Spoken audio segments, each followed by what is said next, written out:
Welcome to the Nohj Collage, where we talk gaming, God, and good music. Today, I'm going to be talking good music, namely hip-hop and its state of affairs in 2025. Where do we go from here?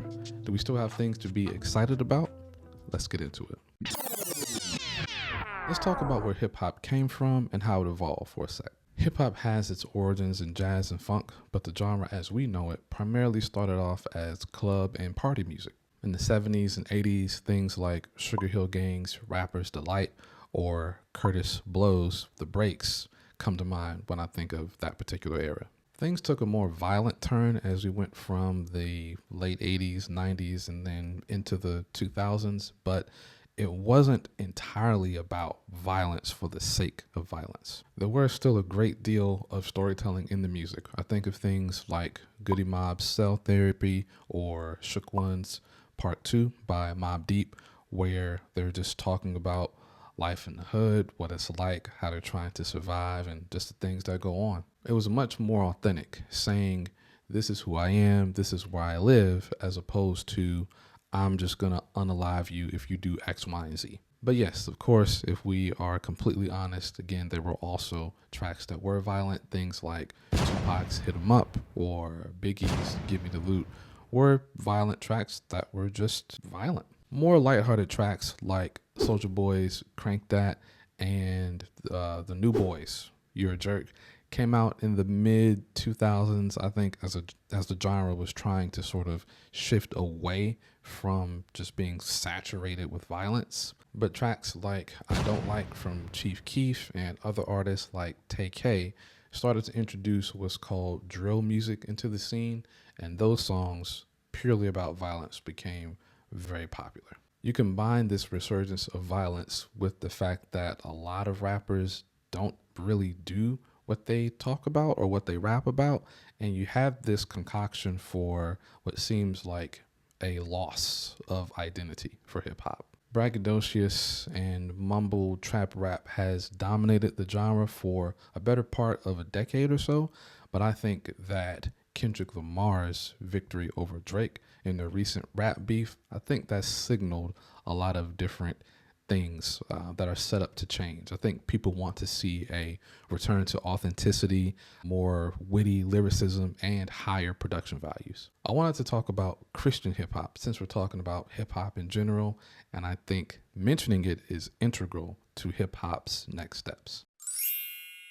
Christian hip hop, or CHH as you might also hear it, started around the same time that secular hip hop did. Secular is a word that just means not Christian. It was much less popular because of its subpar lyricism as well as its subpar production values. Stephen Wiley's Rapping for Jesus that came out in 1986 is probably the earliest iteration of a Christian rap record. Groups like the Cross Movement and Gospel Gangsters really put CHH on the map in the 90s. And then you have artists like Lecrae, his group, his record label, Reach Records. When he won a Grammy for his album Gravity in 2012, that's when people really started listening to and paying attention to Christian rap. I would say CHH got popular right around the time that secular, or again, not Christian, hip hop became more violent.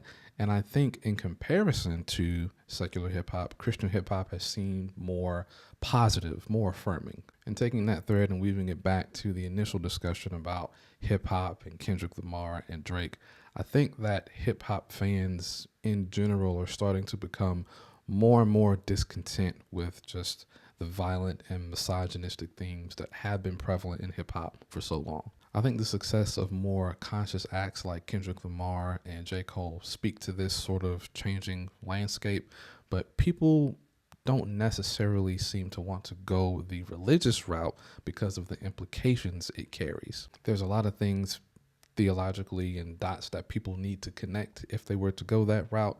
People look at the Old Testament and say, well, if that's God, or if God is the father of Jesus, or Jesus is God, and all the stuff that went on there, I don't know how you could be saying you're a rapper rapping about Jesus or that God, given the things that he did. And you look at the world and all sorts of other things are going on, and it can just be a lot for people to sort of break down and really internalize before they can give the music an earnest try. But at the same time, I don't think that people are entirely ready to go the conscious route, namely because it can seem like edutainment as opposed to just fun music. I think the explosion of the Sexy Reds and Ice Spices speak to people's sort of desire to not necessarily want to go the conscious or edutainment route.